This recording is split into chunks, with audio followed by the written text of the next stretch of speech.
অনিয়ন্ত্রিত রাগ এটা সওয়াবের কারণ নয়, গুনাহের কারণ। নিয়ন্ত্রণহীন রাগ এটা কিসের কারণ ভাই? অনেক মানুষ আছে রাগী, বদরাগী তো বদরাগী, আবার এটাকে ভালো মনে করে, বলে কি শয়তান তার কাছে এভাবে উপস্থাপন করে আর কি, বলে যে আমি উল্টাপাল্টা দেখলে আমার মাথা গরম হয়ে যায়, আমি সহ্য করতে পারি না, আছে না?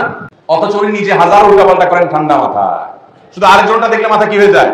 গরম হয়ে যায়। ভালো করে শুনে রাখেন, যারা ধৈর্যশীল এই মানুষগুলোই মূলত জান্নাতে যাবে, কোন ধৈর্যহীন অধৈর্যশীল মানুষের জন্য জান্নাত না। আল্লাহ বলেছেন কোরআনে, ইন্নামা ইউওয়াফাস সাবিরুনা আজরাহুম বিগাইরি হিসাব, নিশ্চয়ই ধৈর্যশীলদেরকে যে বিনিময় দেওয়া হবে এটা কোনো হিসাব করে দেওয়া হবে না, হিসাব ছাড়া আল্লাহ তাআলা ধৈর্যশীলদেরকে বিনিময়। ভাইরা আমার, এই জন্য মুখবিত হতে হলে ধৈর্যশীল হতে হবে। এখন কথা হলো ভাই ধৈর্যশীল হবো কিভাবে? কয়েকটা উপায় আছে। নাম্বার 1, আপনি নিজে ধৈর্যশীল মানুষদের সাথে থাকবেন যারা ঠান্ডা মাথায় চলাফেরা করে, অনেক বড় বড় বিষয়কে খুব সহজে ট্যাকেল দিয়ে ফেলে। মনে রাখবেন, রাগ আসলেই রাগ ঝেড়ে ফেলবেন না, একটু অপেক্ষা করবেন, তারপরে ঠান্ডা হওয়ার পরে ঝাড়বেন, তখন দেখবেন যে ব্যালেন্সের সাথে ঝাড়া হয়েছে, যতটুকু দেওয়া দরকার ততটুকু দেওয়া হয়েছে। এক সাহাবী এসে বলছে, ইয়া রাসূলুল্লাহ আমাকে একটু আপনি উপদেশ করেন। নবীজি বলছেন, লা তাগদাব, রাগ করবা না। বলেন যে আরেকটা করেন, বলে লা তাগদাব, রাগ করবা না। বলেন যে আরেকটা করেন, তৃতীয়বার বললেন লা তাগদাব। এরপর নবী সাল্লাল্লাহু আলাইহি ওয়াসাল্লাম বলেছেন, লা তাগদাব ওয়ালাকাল জান্নাহ, রাগ করো না, জান্নাত তোমার।